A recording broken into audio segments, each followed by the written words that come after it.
Pilot ने air traffic control को कहा, मौसम खराब है, रास्ता बदलना चाहता हूं। कोलकाता से नहीं मिला कोई जवाब, फिर चली गई 7 लोगों की जान। जिस फ्लाइट को एयर एम्बुलेंस बनाया वो बन चुका था चलता फिरता ताबूत। 60 के दशक का इंजन, कमजोर वेदर रडार, कभी भी बुला सकती है मौत।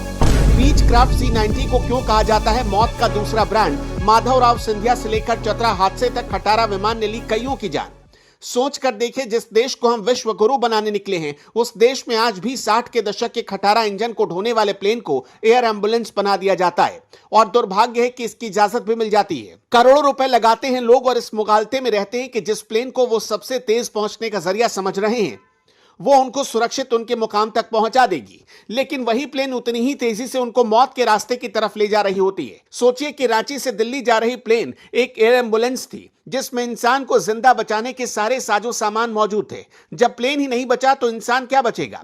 चतरा के सिमरिया में जो हुआ सिर्फ एक हादसा भर नहीं है, यह सिस्टम की नाकामी, कुदरत के कहर का जानलेवा मेल है। सोमवार की रात 7 जिंदगियां उम्मीद के साथ आसमान में उड़ रही थी, लेकिन उन्हें क्या पता था कि रेडबर्ड एयरवेज का यह बीचक्राफ्ट C90 उनका ताबूत बन जाएगा। रांची के बिरसा मुंडा एयरपोर्ट से शाम 7:11 पर VTAJV ने उड़ान भरी और महज 23 मिनट के भीतर रडार से गायब हो गया। इस हादसे की सबसे बड़ी और चौंकाने वाली जानकारी यह है कि पायलट ने कोलकाता ATC से रास्ता बदलने की गुहार लगाई थी। खराब मौसम के कारण विमान के सामने मौत का अंधेरा छा रहा था। पायलट सुरक्षित रास्ता ढूंढना चाहता था। सूत्रों के मुताबिक कोलकाता ATC से उसे रास्ता बदलने की परमिशन नहीं मिली। तकनीकी भाषा में इसे वेदर डेविएशन कहते हैं, जो आपात स्थिति में पायलट का हक होता है। यहां तालमेल की कमी ने 7 लोगों की जान ले ली। रात 7:34 पर जब आखिरी संपर्क टूटा तब विमान चतरा के जंगलों के ऊपर था।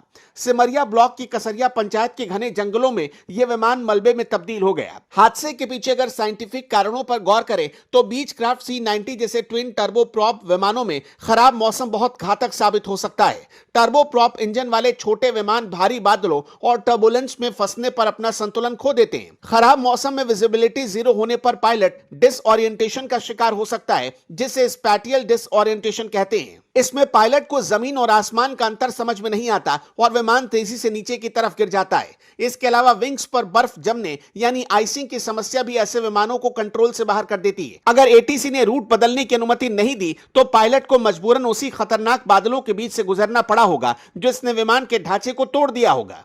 सवाल यह उठता है कि ऐसे विमानों की देखरेख की जिम्मेदारी किसकी होती है और कौन तय करता है कि ऐसे विमान उड़ने लायक या काम में लाने लायक हैं या नहीं है। रेडबर्ड एयरवेज द्वारा संचालित इस विमान की देखरेख और मेंटेनेंस की पूरी जिम्मेदारी कंपनी की होती है।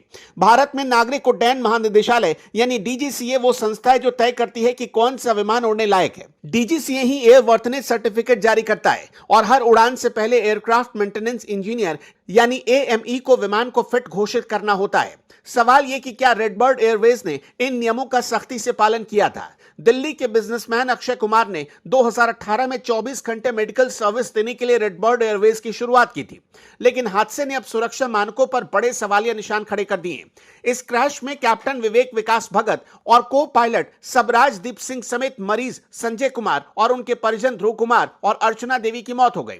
साथ ही डॉक्टर विकास कुमार गुप्ता और पैरामेडिकल स्टाफ सचिन कुमार मिश्रा ने भी अपनी जान गंवा दी। बीचक्राफ्ट C90 का इतिहास हादसों से भरा रहा है। यह वही मॉडल है जिसने 2001 में माधवराव सिंधिया की जान ले ली और 2018 में मुंबई के घाटकोपर में रिहायशी इलाके पर गिरकर तबाही मचाई थी। बार बार फेल हो रहे इस मॉडल के बावजूद इसे एयर एम्बुलेंस के तौर पर इस्तेमाल करना बड़ा जोखिम था।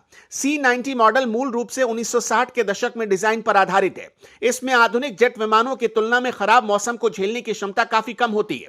पुराने C90 मॉडल में वेदर रडार की रेंज सीमित होती है। इसमें पुराने इंजन PT6A21 का इस्तेमाल किया जाता है, जिसे बहुत हाई लेवल मेंटेनेंस की जरूरत होती है। इसके बाद पता नहीं कौन से नशे में इस प्लेन को एयर एम्बुलेंस बनाने की परमिशन दे दी गई। यह तो सीधा सीधा ऐसा लगता है जैसे लोगों को मौत के मुंह में धकेला गया हो। हादसे की असल वजह अब ब्लैक बॉक्स और DGCA की जांच से साफ होगी। ATC द्वारा परमिशन न मिलना इस पूरी कहानी का सबसे डरावना पहलू है। जब एक air ambulance life support system के साथ हवा में होती है तो उसे प्राथमिकता मिलनी चाहिए। अगर खराब मौसम था और पायलट रास्ता बदलना चाहता था तो उसे रोकना एक गंभीर लापरवाही है। चतरा के सिमरिया के जंगलों में बिखरा हुआ मलबा बता रहा है कि हमने तकनीक तो हासिल कर ली, लेकिन सही समय पर सही फैसले लेने में हम आज भी पीछे हैं। वैसे इस साल हुआ यह दूसरा सबसे खतरनाक विमान हादसा है। इससे पहले महाराष्ट्र में पूर्व डिप्टी CM अजित पवार की विमान हादसे में मौत हो गई थी।